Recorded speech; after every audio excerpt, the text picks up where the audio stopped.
السلام عليكم ورحمة الله وبركاته. نهاية المباراة، مباراة الوداد وجوفنتوس الإيطالي، بخسارة الوداد ب4-1.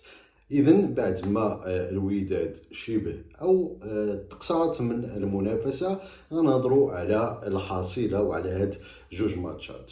فصراحة الوداد بان بوجه اللي مزيان، كنشوفو مزيان اخطاء بسيطة فردية هي اللي صنعات الفريق. حنا كنلعبو مع مانشستر سيتي وكتلعب مع جوفنتوس، يعني شنو بغيتي دير؟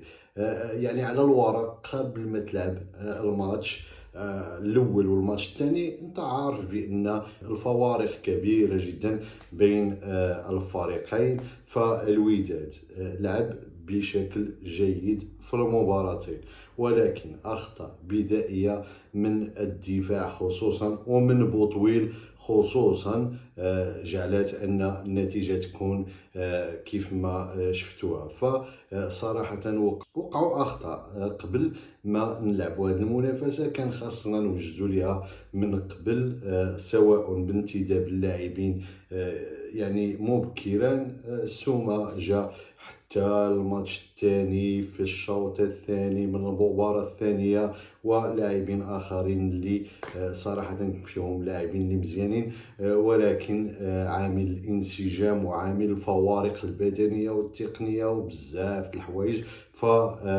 غنحكموا على الوداد في ماتش العين. الفوارق ما كايناش، الفريقين رغم ان العين الميزانيه ديالو اضعاف الوداد، ولكن في الملعب فما كاينش فوارق.